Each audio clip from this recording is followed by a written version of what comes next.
एक दिन मैंने फेसबुक पर बैठे बैठे एक अनजाने आदमी को फ्रेंड रिक्वेस्ट भेज दी, जो कि दिखने में काफी हैंडसम लग रहा था। उसने भी उसी रात मेरी भेजी रिक्वेस्ट को एक्सेप्ट भी कर लिया। तुम्हें पता है कि तुम इस साड़ी में कितनी खूबसूरत दिख रही हो, उसने टेक्स्ट किया। थैंक्स, मुझे भी तुम्हारी डीपी अच्छी लगी। इसी तरह हमने बातें करनी शुरू कर दी। मुझे पता था कि वह 39 साल का आदमी है, शादीशुदा और 2 बच्चों का पिता भी है। इन सब चीजों के बावजूद हमने बातें करना शुरू कर दिया और अपने नंबर भी एक्सचेंज कर लिए। देखते ही देखते हम एक दूसरे के फेस्ट फ्रेंड तक बन गए। हम सोशल मीडिया पर ज्यादा से ज्यादा समय बिताने लगे। दूसरी ओर उसे लगने लगा कि वह अपनी बीवी से दूर जा रहा है। वह अपने बच्चों के साथ दूसरे स्टेट में रहती थी। वह मुझसे बोलता था, अभी पता नहीं, मैं सारा दिन तुम्हारे बारे में ही सोचता रहता हूँ। मुझे अफसोस है इस बात पे।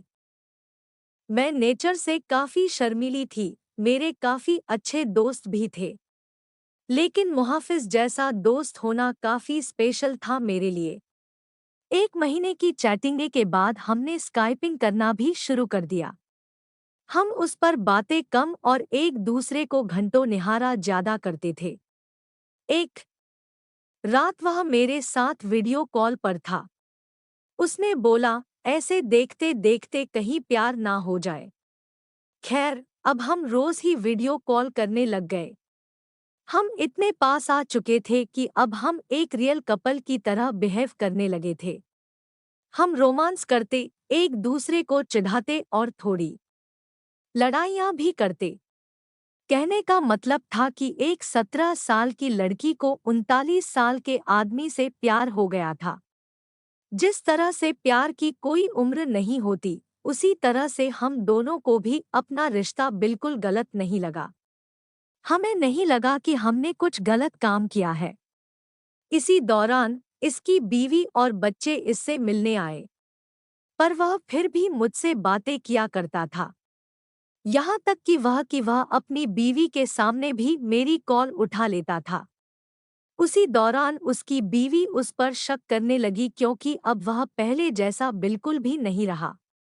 एक रात की बात थी जब ये दोनों बेड पर सेक्स के लिए गए।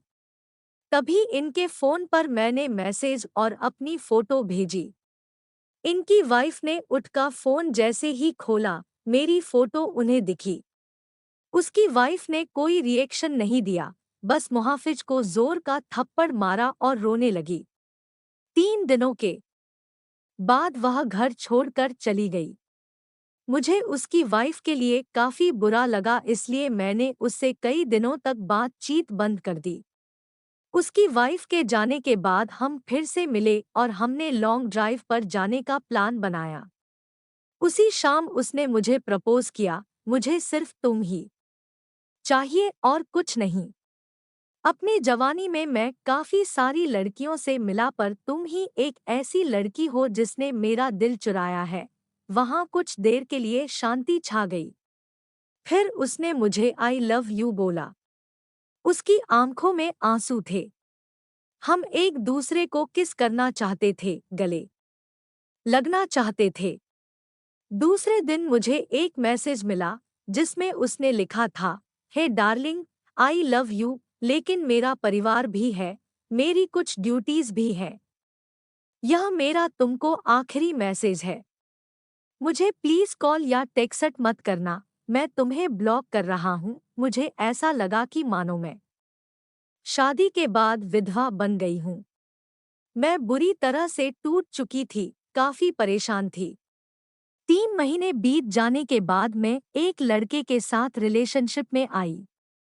एक दिन मेरे पास किसी दूसरे नंबर से मुहाफिज का मैसेज आया, बानी, इज दैट यू?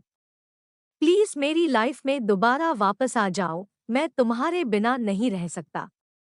मैं समझ गई कि यह उसी का नंबर है और फूट फूट कर रोने लगी। 1 घंटे की चैटिंग के बाद मेरा दिल फिर से पिघलने लगा। मेरे बॉयफ्रेंड को इन सब चीज़ों के बारे में कुछ नहीं पता था। मैंने उससे सब कुछ छुपा कर रखा था। मैंने उस पूरी रात केवल मुहाफिज से बात की। एक दिन मुहाफिज ने मुझे अपने घर पर लंच के लिए बुलाया था। मैंने हाँ कर दी और चली गई। घर जाकर मैंने देखा कि वह खाली था और वहाँ केवल मुहाफिज के कोई नहीं था। उसने मुझे अंदर बुलाकर फ्रेश होने के लिए बुलाया। उसने ढेर सारी बातें की और खाने की टेबल सजाई। मेरे लिए यह सब नया था। मैं केवल इधर उधर देख रही थी। तभी अचानक मैं जैसे ही पीछे मुड़ी, उसके होंठ मेरे होंठों पर थे। हम एक दूसरे को किस करने लगे। मैं भूल गई वह कौन है और मेरी उम्र कितनी है।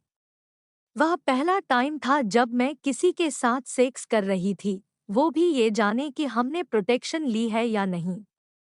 तभी मुझे दर्द का एहसास हुआ और मैंने अपनी वर्जिनिटी उसे दे दी जिससे मैं बेहद प्यार करती थी। मैं उसी दर्द भरी हालत में घर वापस आ गई।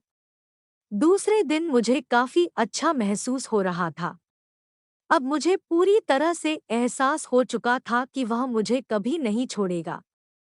अब मैं प्यार पाने के लिए इतनी ज्यादा एक्साइटेड नहीं थी। वर्जिनिटी खोने के बाद मेरी सोच काफी बदल गई। मैं एक औरत बन चुकी थी। उस दिन मुझे पता चल चुका था कि प्यार का असली मायना क्या होता है। एक दिन मैंने अपनी फीलिंग्स के बारे में मुहाफिज को बताया और बोला कि मुझे हमेशा के लिए छोड़ दे। उसने कहा कि कोशिश करेगा। धीरे धीरे मुहाफिज का नाम मेरी जिंदगी से मिटता चला गया। मैंने उसका नंबर डिलीट कर दिया और उसने भी मुझे ब्लॉक कर दिया। मैंने फिर उसे कभी ट्रेस करने की नहीं सोची, लेकिन उसकी यादें आज भी मुझे डराती है। मैं खुश थी कि मैं इस अजीब से लगने वाले रिश्ते से बाहर आ गई, लेकिन आज भी वह आदमी मेरा पहला प्यार रहेगा। मैं भगवान से दुआ मांगती हूँ कि मुझे जब भी कोई दे तो वह एकदम मुहाफिज जैसा हो। अगर कहानी अच्छी लगे चैनल को सब्सक्राइब करना ना भूले।